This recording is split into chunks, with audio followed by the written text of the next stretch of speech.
In a dockyard, the size of a large airfield, an army of engineers is building a ship like no other. This is the most demanding job ever. Longer than 4 football pitches and capable of carrying more than 18,000 containers. It's the world's biggest ocean-going cargo vessel, the Triple E.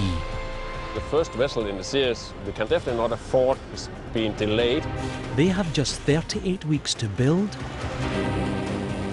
and trial this monster. This is nuts on. What is going on here?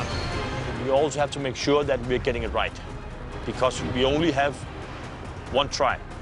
If you're not improving by tomorrow, we will stop your work. This is the exclusive inside story of the men and women racing to build the world's biggest ship.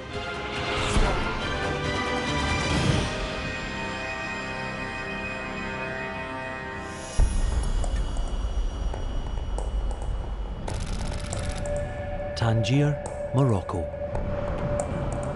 A giant container vessel is being loaded up with 12,500 containers. Crammed with computers and chemicals, meat and machinery, the ship's cargo is worth more than $400 million.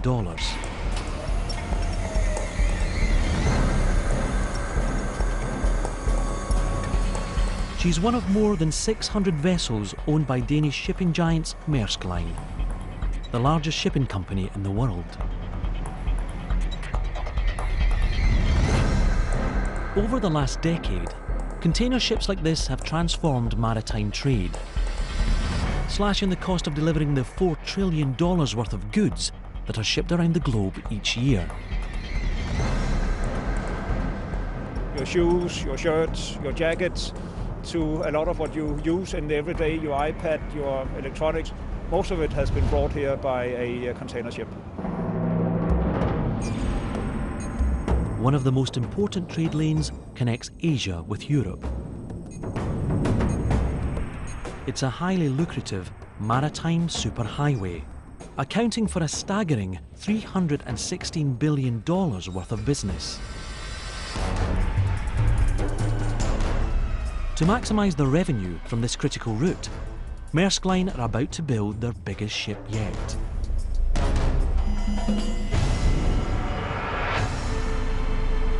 The Triple E.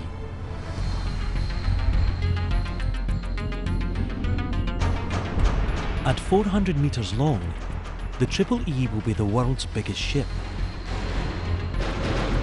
A steel leviathan, powered by 2 enormous engines, each capable of delivering more than 40,000 horsepower.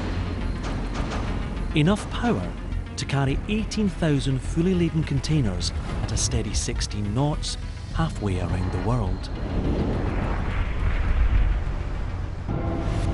The team building the record-breaking Triple E are about to move the first piece of our huge hull into dry dock number 2. This is a key moment, a milestone known as keel laying. The first keel, when you put that for the first board, let's move some blocks. And then they start moving from one into another just for fun. They've been laying here for too long, they just got a little rust along the quayside. No good. Start moving. Or maybe they just move the blocks so they make sure that the guys on the bicycle get some exercise. That could be also.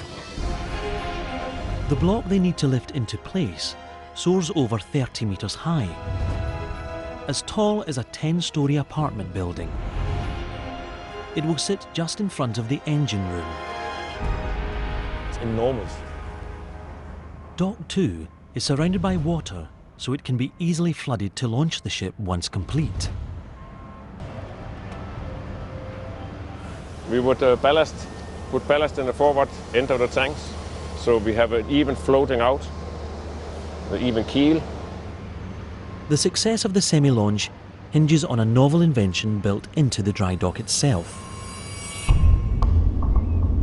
Throughout the build, access in and out of Dock 2 is controlled by a simple but clever device called a caisson gate. A floating steel box, strong enough to keep millions of cubic tons of seawater at bay. A system of ballast tanks is hidden inside the gate's steel walls. Once the dock is filled with water, workers empty the tanks in the gate so it rises. Then they tow the gate away.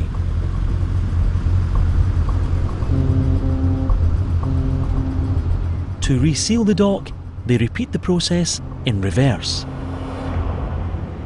As they fill the gate's tanks with water, it sinks back into position, allowing them to pump the dock dry again. Inside the gate's control room, Peter makes his final checks. You can control the amount of ballast in the tanks. There's a valve in both ends of it. So you can open these and then you can fill up the dock. And they're all closed, I can see. That's good because otherwise it'll be fairly wet in the dock. Here you can see the big valves in the dock gate. They open these valves and then the dock will be flooded. Very easy, gravity. With everything ready, the crew opens the valves.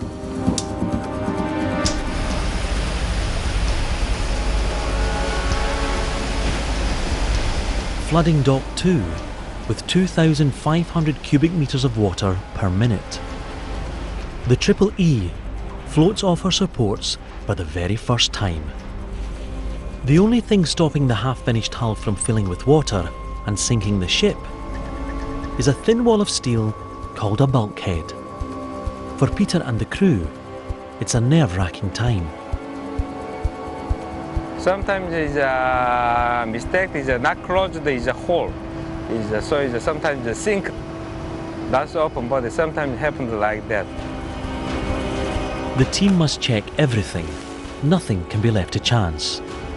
선제에 터치되는 게 잘못된 게 있는지 이런 거 확인도 하고 지금 같은 경우 들어가서 그 물속에 지금 태그라인을 해체해주고 그런 일들을 하고 왔습니다. After an anxious few minutes, the diver gives the all clear for them to open the gate.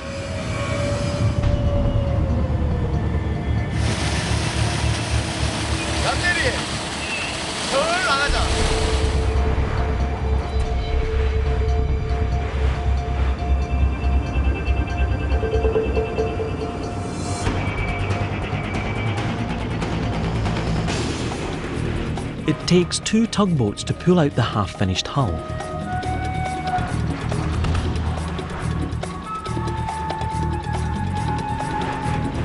Clearing the way for the removal of the other vessels.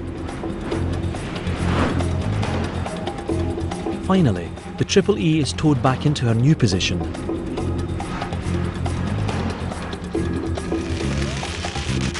Before the dock is once again sealed shut and pumped dry.